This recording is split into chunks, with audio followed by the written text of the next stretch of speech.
Bonjour et bienvenue aux actualités TVCO. Au sommaire cette semaine, on fait le tour des dossiers en cours avec la mairesse de Saint-Urbain, Mme Claudette Simard. La Réserve mondiale de la biosphère présente son rapport sur le projet de Géolagon. La Société d'histoire de Charlevoix vous invite à son prochain colloque. Les faits saillants de la 14e programmation du Festif de Baie-Saint-Paul. Et le rappeur Slim Tony lance son premier album. Bonne émission!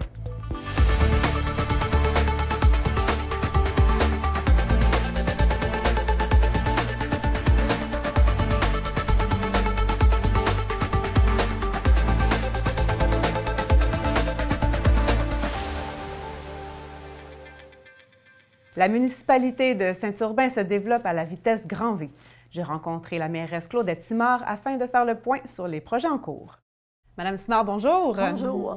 Donc, ça bouge beaucoup à Saint-Urbain ces temps-ci. On va tenter de faire le tour des dossiers en cours présentement. Commençons par les travaux de voirie qui sont importants, là, qui se déroulent actuellement. Oui, on termine présentement le prolongement du réseau d'eau usée dans le secteur du bois du village. Alors, c'est quand même un projet de 2,4 millions. C'est nécessaire pour répondre au niveau environnemental, particulièrement pour nos entreprises en agroalimentaire et aussi desservir jusqu'au parc industriel aussi les maisons qui sont sur cette route-là. Oui. Alors, c'est un gros projet pour la municipalité, mais qui est très important aussi pour répondre à ce besoin-là. C'est des travaux qui vont durer combien de temps qu'on sait? C'est presque terminé. Ah, OK. On a hâte aussi à la mise à ce que ça décolle, tout ça, là, parce qu'on attend encore des travaux qui doivent être faits, mais il reste aussi un peu d'aménagement de terrain à compléter. Alors, ça devrait se terminer très, très bientôt. On le souhaite encore pour la mise en opération. Oui, tout à fait. Oui. Vous avez aussi deux gros projets immobiliers qui battent leur plein présentement. Ça fonctionne bien, les ventes. Oui. Il y a eu une toute petite problématique, par contre, là, dernièrement, au niveau de sols contaminés. C'est une surprise pour vous, là. Oh, disons que oui. Dans le développement au cœur du village, dans la phase 1, on a des terrains qui ont été creusés, bien sûr, pour des constructions, parce qu'on est à la 3e résidence qui se construit. Au début, bien sûr, on s'est aperçu qu'il y avait comme eu du remplissage. On appelle ça contaminé, mais contaminé par... je pense que les gens qui se souviennent de ça, de ces terrains-là, ils appelaient ça de la swamp. Il y a une partie marécageuse, alors qu'on ne connaît pas vraiment ce qu'il y avait dans le sol, alors qu'on a dû, nous, au niveau, parce que c'est un projet municipal, alors on a dû faire des interventions de remplissage pour sécuriser le terrain, pour permettre la construction. On l'a fait sur un terrain. Maintenant, on en a un autre là, qui a eu cette problématique-là il y a à peu près 15 jours. Alors là encore, on prend nos responsabilités puis on s'assure que le remplissage est fait et ce qui est contaminé est sorti, que le remplissage soit bien fait pour permettre la construction de la résidence. Alors, la phase 1, il nous reste un terrain. Sur 6 terrains, il nous en reste seulement un à vendre.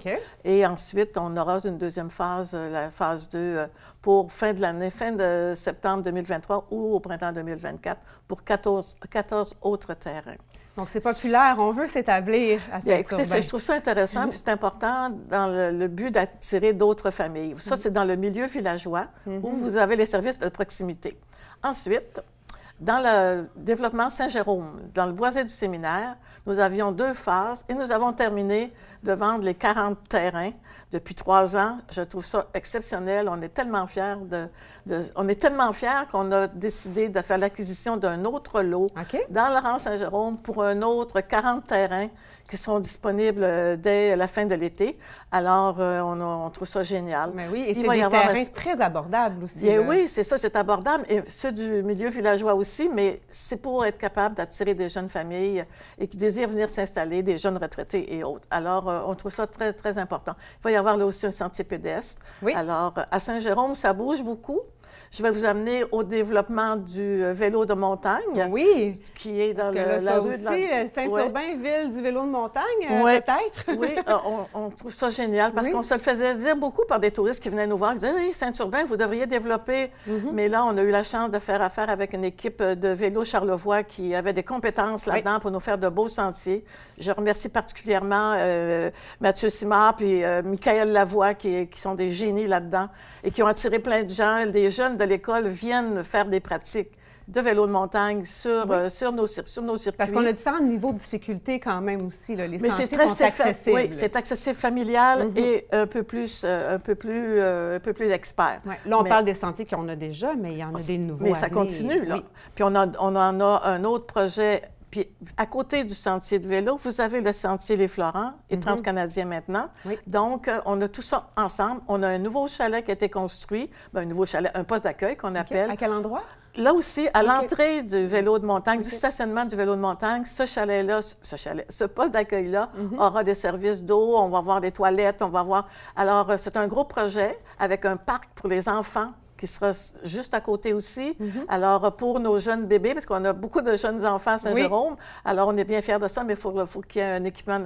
Alors, c'est un gros projet autour de 200 000 là aussi. Et on a la Haute-du-Gouffre. Alors là, la Haute-du-Gouffre aussi, à terme, c'est presque de 30 km de sentiers vélo et pédestres. Là, on est de l'autre côté de la vallée. Là, on est de l'autre côté, le départ et du côté de la traversée de Charlevoix. C'est le long de la rivière du Gouffre. Et à terme, va se rendre dans la MRC de l'Est. Alors, et vous longez en grande partie toute la rivière du Gouffre. Il y a des pêcheurs il y a des fosses là pour les pêcheurs. Alors, pédestres, vélo, pêche.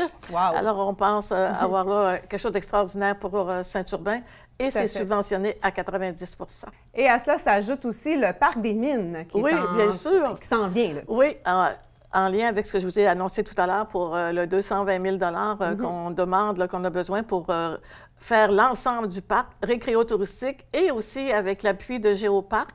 Alors, pour faire des rencontres éducatives et pour expliquer, pour faire connaître aux gens les anciennes mines de Saint-Urbain, l'ancienne mine d'Île-Mélite qui date des années 1800. Alors, les gens vont pouvoir profiter d'une visite et des anciennes mines parce que le long des sentiers de vélo et le long du sentier, on a des trous de mines qu'on appelle, qui ont formé des lacs. Alors, on a un belvédère qui est déjà installé là. Alors, on va pouvoir lire tout ce qui concerne... On va avoir un sentier d'interprétation. Oui. Et aussi, dans le poste d'accueil, vous aurez aussi des interprétations à ce niveau-là. Alors, on est bien fiers de ça. On ne pensait jamais réaliser un si beau projet en lien avec les anciennes mines, parce que ça fait partie de l'histoire de Saint-Urbain. Exactement. Oui. Pour terminer, parlez-nous un peu. Il y a eu une campagne de mobilisation pour la revitalisation du milieu villageois à Saint-Urbain. Oui. Ça a débuté au printemps passé. Oui. C'est ça? Où on en est, là? Après, oui, presque un an maintenant. Je vous dirais pas que ça va très vite. C'est pas si vite que ça. Sauf qu'on a l'aide, bien sûr, de la MRC, de nos gens qui viennent nous aider au niveau culturel, au niveau revitalisation aussi. Mais on n'a pas le choix de prendre du temps pour bien réfléchir à la situation. On a fait faire une étude par la FQM, par des architectes, pour voir qu'est-ce que pourrait devenir le milieu villageois. Alors, il y aura une présentation avec des gens, la population, qui sont bien sûr concernés, qu'on veut consulter davantage, mais on ne peut pas former déjà des comités sans savoir exactement combien ça va coûter, puis qu'est-ce qu'on souhaite faire.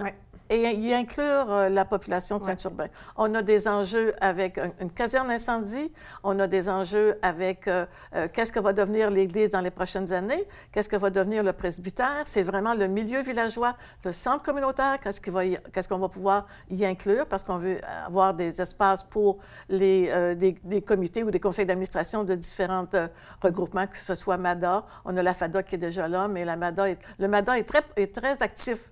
Et le MADA représente les personnes âgées. Mais il y a aussi question de coûts.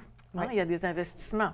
Donc, l'appel à la population est encore là pour participer puis on veut consulter, comme on va le faire pour le parc pour familles en haut à Saint-Jérôme. Il y a un comité qu'on rencontre qui devrait se former. On rencontre la population de Saint-Jérôme la semaine prochaine pour leur expliquer tout le projet. Ils vont l'apprendre là par nous aujourd'hui, mais c'est un beau travail qui se fait de ce côté-là aussi. On a le parc industriel. Oui.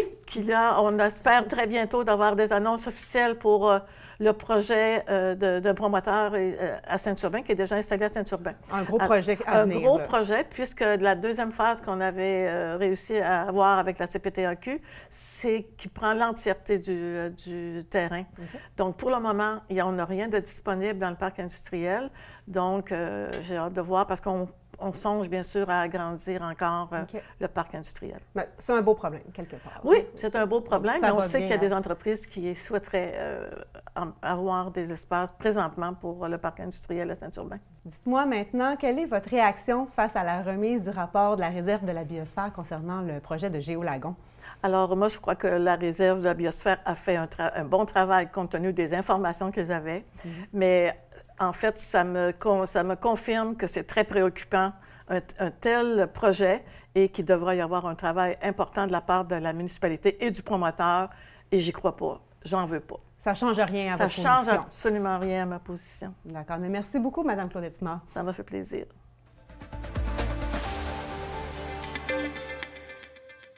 La présentation publique du rapport de la Réserve mondiale de la biosphère concernant le projet de Géolagon a finalement été rendue publique le 12 avril dernier et des citoyens de tout Charlevoix étaient présents. Un reportage de Martin Ouellette. La Corporation de la biosphère de Charlevoix rendait public le 12 avril dernier son analyse systémique de durabilité du controversé projet Géolagon de Charlevoix. De nombreux citoyens de Petite-Rivière et de la région, ainsi que les maires de la MRC, assistaient à cette rencontre.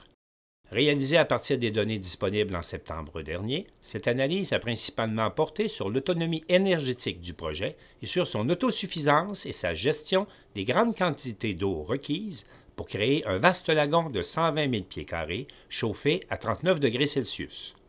Production d'énergie pour le projet, on a solaire thermique, solaire photovoltaïque, la géothermie et on termine par la biomasse. Donc, un système de chaudière de 5000 kW alimenté par la biomasse est prévu. Et là, c'est à fin de combler 11,1 %. Ça se veut être la plus petite source de production d'énergie, mais on va voir plus tard qu'il y a des risques que ça devienne une source d'énergie plus considérable dans le projet pour différentes raisons qu'on va regarder ensemble. Quant à l'autosuffisance en eau, le rapport examine les apports en eau souterraine, en eau de pluie et en recyclage des eaux brunes. Les besoins en eau ont été évalués pour le cœur du projet, donc chalet et centre thermal, mais pas pour les restaurants ni pour les notions de logement des employés. Donc, c'est juste pour vous nommer qu'il y a une sous-évaluation au niveau des besoins en eau. Il y aurait des éléments à rajouter pour être plus complet. Cette analyse vise à permettre à la municipalité de Petite-Rivière-Saint-François de prendre des décisions éclairées dans la suite de l'évolution du dossier. De l'avis de Julie Campeau, responsable de la réalisation de l'étude pour la réserve de la biosphère, cette analyse a surtout permis de constater qu'il manque beaucoup d'informations pour juger le projet à sa juste valeur. Comme je l'ai expliqué, dans le fond, c'est que pour faire une bonne analyse systémique de durabilité, ça prend une contextualisation du projet qui est bien définie. C'est ce qui a été présenté ce soir, c'est qu'il y a encore plusieurs éléments manquants pour être capable de faire une bonne contextualisation du projet, donc pour voir l'ensemble des impacts du projet sur l'environnement de Petite-Rivière-Saint-François et de Charlevoix. C'est un total de 14 recommandations qui sont soumises à la municipalité de Petite-Rivière-Saint-François. Recommandation, évaluation juste d'un rendement minimum de recyclage d'eau, une quantité maximale de prélèvement annuel, étude hydrogéologique complète, intégration de bassins de décantation des eaux pluviales ou de jardins d'eau pluviale en incorporant des aménagements judicieux de plantes, système de traitement prévu pour les eaux grises à inclure dans les demandes d'autorisation, également le système de rejet des eaux sanitaires et à inclure dans les demandes d'autorisation, le type de traitement prévu pour l'eau thermale du lagon, le plan de mesures d'urgence comprenant les actions à réaliser en cas de déversement accidentel. Le plan doit être diffusé et pratiqué par les employés qui travailleront sur le site, les bandes de protection minimale de 10 mètres pour l'ensemble des milieux humides. Le plan des mesures d'urgence dont on parle devra intégrer la gestion des produits dangereux et ça prend une étude hydrogéologique également pour évaluer l'impact des aménagements souterrains. Voici le résumé de ce que Jean vient de présenter.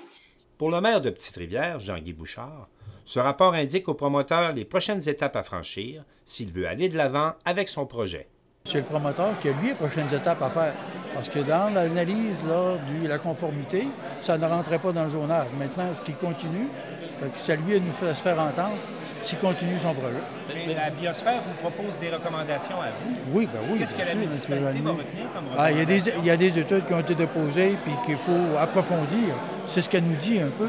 Il faut aller plus loin dans l'analyse. Puis ça sera l'objectif du promoteur de finalement valider tous les éléments qu'il a dû publier dans son projet. Soulignons enfin que plusieurs citoyens ont profité de la période de questions pour aborder les thèmes de l'acceptation sociale du projet ainsi que ses retombées économiques, des éléments importants à considérer pour un projet de cette envergure, mais qui n'ont pas été étudiés dans la présente étude. La Société d'histoire de Charlevoix et le Centre de recherche sur l'histoire et le patrimoine de Charlevoix organisent leur prochain colloque le 6 mai à la Malbaie. Christian Harvey nous en donne les détails. Christian Harvey, bonjour. Bonjour. Donc, vous êtes historien et directeur de la Société d'histoire de Charlevoix. Oui. Vous venez nous présenter le colloque qui aura lieu le 6 mai prochain, qui porte sur le changement, les idées contestataires et les mouvements progressistes qui ont pris place dans Charlevoix. Dites-moi, quels sont ces grands mouvements qui ont pris naissance ici? Oui, alors c'est la Société d'histoire et le Centre de recherche, qui est un organisme relié un peu à la Société d'histoire. On voulait présenter un colloque, pour rendre compte un peu des recherches autour de l'histoire de Charlevoix. Il y a quelques années, on avait organisé un colloque qui s'appelait consacré un peu à Marius Barbeau. Là, on était davantage dans le Charlevoix traditionnel, de la conservation, un peu de la mémoire. Oui. Là, on s'est dit que ce serait intéressant de faire le thème contraire, en inverse, fait, oui. Le changement, la contestation. On s'est dit, alors, on a regroupé plusieurs chercheurs, dont Régis Coursin, qu'on a mis un peu sur la page couverture de la revue d'histoire de Charlevoix, numéro 103-104, qui est consacré évidemment au G7 qui s'est déroulé en 2018. Alors, c'est un sociologue qui a fait une analyse sur la contestation, qui était quand même pas très radicale à ce moment-là. Non, c'était bon tranquille. Ouais, bon à ce moment-là. Alors, on a regroupé un ensemble de chercheurs, des gens qui ont fait des recherches au cours de leur vie sur des thèmes, sur le thème du changement. Alors, on s'est dit que ce serait intéressant. Alors, on a organisé ça le 6 mai prochain à l'Auberge de jeunesse de la Malbaie. Oui. Et qui sont les autres participants, les autres présentateurs, là, par rapport au G7? C'est quoi les autres sujets? Oui, alors il y a le G7, il y a une présentation de l'histoire du conflit du Manoir Richelieu qui est faite par moi-même, une présentation d'un secteur qui s'appelle la Route de Sable, un peu dans le secteur de la Malbaie. Oui. On a l'histoire de l'agriculture, le changement par Normand Perron. On a Angélique Gilbert qui était une marchande à Baie-Saint-Paul dans les années 30. Alors, c'est son petit-fils qui s'appelle Jean-François Gingras qui a fait un livre consacré. Alors, c'est l'histoire d'une femme, dans les affaires, dans les années 30, qui a conservé dans un journal toutes ces histoires. Alors, c'est un point de vue féminin sur l'entrepreneuriat. C'est très, très rare dans ce domaine-là. Alors, également, on a une présentation un peu de l'histoire du département des folklores ethnologie à l'Université Laval avec Monseigneur Savard, avec Marius Barbeau. Et alors, c'est un peu ça les thématiques là, de cet événement-là. Puis comment ça se déroule? On a plusieurs présentateurs. À qui ça s'adresse? En fait, ça s'adresse à tout le monde. On peut pas... C'est pas une petite chasse gardée de chercheurs très complexe. On veut vraiment intéresser tous les gens à venir consulter là. C'est des présentations d'environ une quinzaine de minutes, alors où la personne présente les données importantes. Il y aura évidemment des présentations d'images. Et à la suite de chacune des présentations, il y aura une période de questions où les gens pourront poser des questions complémentaires. Donc, c'est pour tous les curieux de notre histoire. Oui, absolument. On ne s'en va pas suivre un cours magistral. Non, ce n'est pas un cours magistral. C'est très distrayant, c'est intéressant. Les gens ils sont également habitués à communiquer avec les gens. L'idée, c'est vraiment de prendre une belle journée pendant un beau samedi, de dire, on va avoir des conférences. Et l'inscription, c'est 25 $, mais évidemment, l'événement en lui-même est gratuit, mais on s'est dit, ce serait intéressant d'intégrer un repas et puis 2 pauses café en même temps. Alors, le 25 $ permet de couvrir ça. À l'Auberge de jeunesse, les repas, c'est très bon. C'est un bel événement. Et le lieu a un lien aussi avec les sujets, les auberges de jeunesse. Absolument. Et c'est justement en lien avec une des thématiques qui est celle, des hippies dans Charlevoix, qui était importante. À Baie-Saint-Paul, ça avait commencé beaucoup Balcon Vert, qui était une auberge de jeunesse. On s'est dit, l'auberge de jeunesse, c'est un lieu de contestation dans tous les milieux de novation, d'innovation. On s'est dit que le concept est quand même bien de se dérouler dans un parlera comme ça. Tout à fait. Donc, on l'a dit, 25 incluant un repas le 6 mai prochain. C'est de quelle heure à quelle heure? C'est de 10h à environ 16h l'après-midi. Est-ce qu'on doit absolument réserver d'avance ou on pourrait se présenter? On peut se présenter, mais le plus simple, c'est d'aller sur le site www.histoirecharlevoix.com. Il y a un onglet qui t'indique que là, vous avez la programmation complète de l'événement et vous pouvez vous inscrire directement en ligne là, par le système PayPal. Et puis, c'est tout simple, vous êtes inscrit. Alors, on sait, c'est plus facile un peu de planifier l'événement. On sait combien de personnes vont se rendre là. C'est plus simple pour le repas et tout ça. Mais les gens qui sont intéressés peuvent se présenter malgré tout la journée même. D'accord. Et c'est soutenu financièrement par la MRC de Charlevoix-Est, mais il faut préciser qu'on aborde l'histoire de tout Charlevoix. Oui, c'est tout Charlevoix. Alors, on a 2 MRC. On a eu une aide de l'entente en développement culturel. On remercie d'ailleurs. Ça permet d'organiser un événement comme celui-là. Alors, on est très contents. Alors, on les remercie beaucoup pour cette aide ponctuelle. Parfait. Merci beaucoup, M. Harvey. Merci.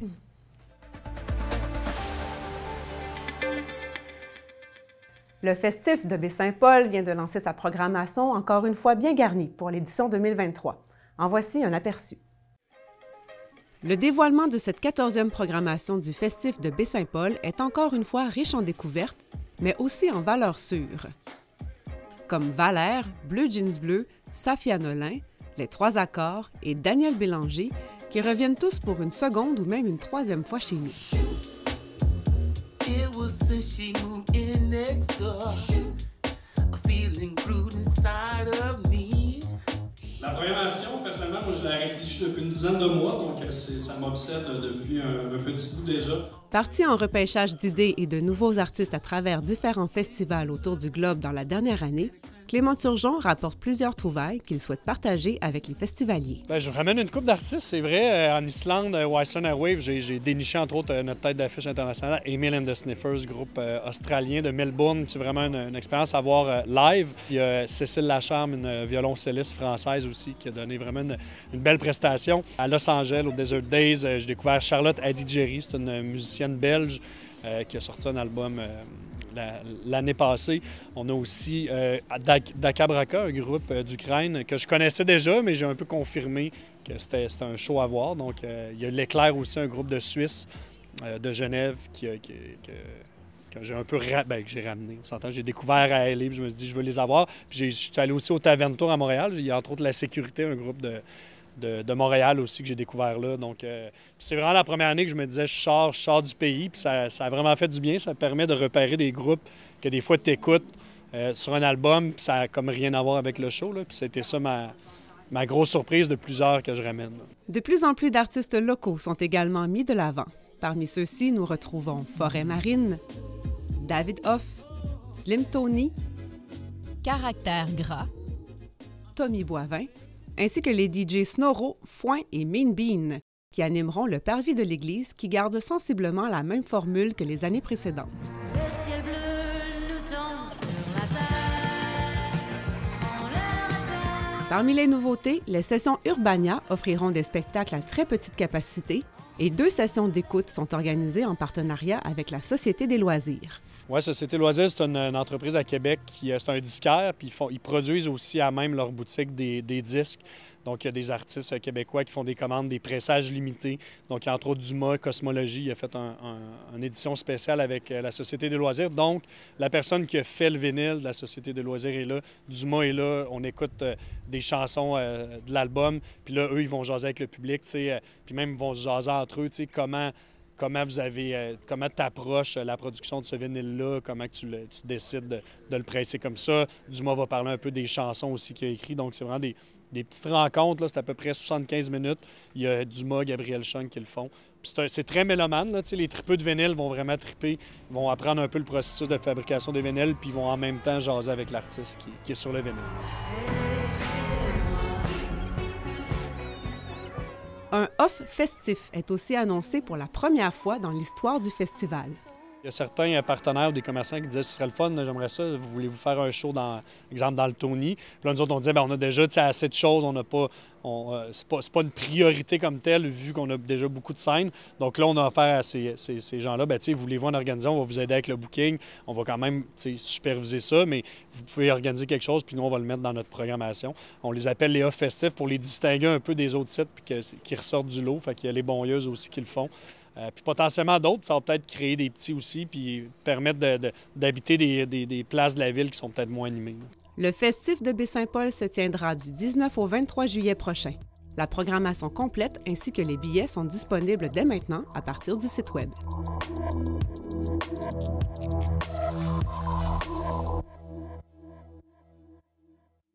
Le rappeur baie-saint-paulois Antoine Lévesque, aussi connu sous le nom d'artiste Slim Tony, lance son premier album. Je l'ai rencontré pour en savoir davantage sur son parcours et ses inspirations. Antoine, bonjour! Bonjour! Tu lances ton premier album le 21 avril prochain. Absolument. Tu fais ça ici à Baie-Saint-Paul, au Cabaret de la Maison Otis. J'ai le goût d'aller tout de suite dans le vif de ce sujet-là parce qu'il y a quelque chose d'important par rapport à ce lancement-là. C'est que les profits de la vente de billets vont tous être remis au Fonds Jeunesse des Jardins. Dis-moi, pour quelle raison? Pourquoi ce fonds-là particulier? Bien, pour en arriver là, je pense qu'on doit retourner à mon album Young Gun qui vient d'être lancé. Puis le thème principal de cet album-là, c'est le hockey, dans le fond. Moi, j'ai joué beaucoup au hockey durant ma vie, pratiquement 20 ans de ma vie. Puis ça s'est arrêté, malheureusement, à cause d'un problème de commotion cérébrale. Puis ça a comme créé un vide dans ma vie. Puis moi, ce que j'aimais du hockey, c'était l'esprit d'équipe, justement, la camaraderie avec les autres. Puis, pour boucler la boucle avec ce thème-là du hockey de mon album, j'ai décidé de redonner au suivant pour ce spectacle-là de lancement, comme tu disais. Puis, je me suis associé avec le Centre communautaire Pro Santé, Mme Annie Bouchard. Puis, tous les profits du spectacle, non seulement la vente des billets, il y aura également une cote sur l'alcool, vont être remis au Fonds Jeunesse des Jardins. Une collecte de dons aussi, je crois? Oui, exactement. Là, sur la plateforme de vente de billets, le point de vente, on peut acheter dans le fond, le billet, c'est un don. Mais on peut faire un don additionnel. Sur place, les gens vont pouvoir faire des dons également. Donc, on va amasser des fonds pour une bonne cause. Parce que le Fonds Jeunesse des Jardins, lui, remet à ce type d'organisme-là, comme les équipes de hockey ou les jeunes entre qui autres, veulent... mais c'est pas juste pour le sport, c'est vraiment pour aider les familles à inscrire leurs jeunes à des activités culturelles, sportives. Dans le fond, pour aider les jeunes à faire des activités. Fait que je trouve que c'est une belle cause, puis on va joindre l'utile à l'agréable ce soir-là. Tout à fait, tout à fait. Dis-moi, tu rappes en français? Oui. Ça n'a pas toujours été le cas, je crois. Tu étais peut-être plus attiré vers le rap anglophone. Absolument. Ça a été quoi le déclic? Qu'est-ce qui a fait que tu as reviré de bord vers le rap français? J'écoute du rap depuis très longtemps. Puis au début, j'étais beaucoup fixé sur le rap américain, rap anglophone. Puis je regardais même le rap québécois, francophone de haut un peu. Puis après sondage, j'ai eu la chance d'étudier aux États-Unis pendant 3 ans en continuant à jouer au hockey. C'était la raison pour laquelle j'étais là-bas.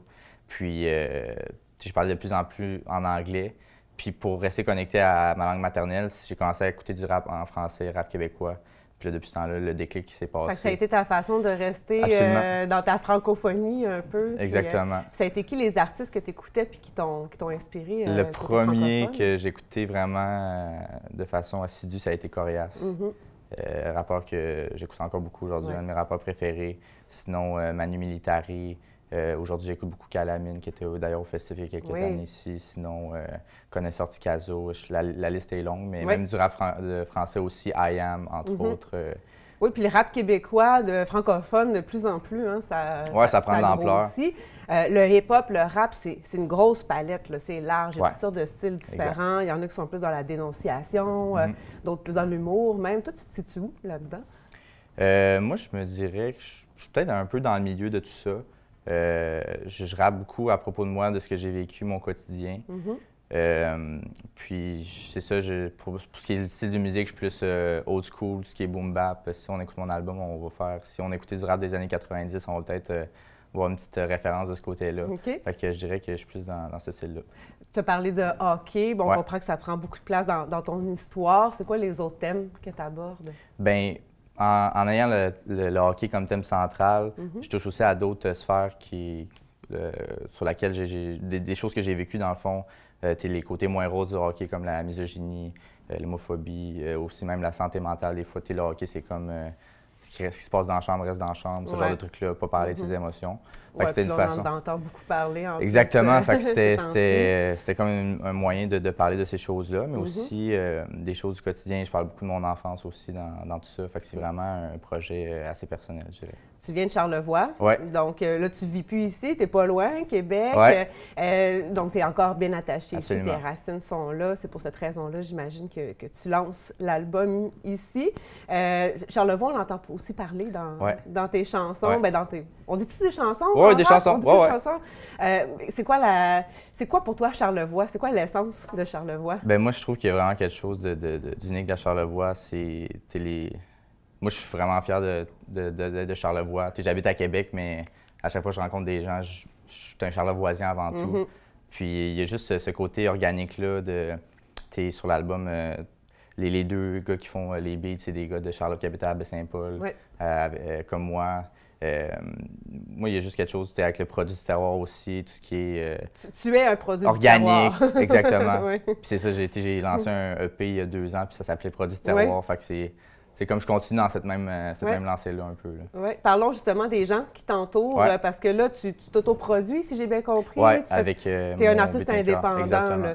Comment ça fonctionne? C'est qui les gens là, avec qui tu travailles? Bien, le premier, c'est François-Xavier Ménard, l'effet de son nom d'artiste, avec qui j'ai commencé à faire de la musique il y a 3 ans à peu près.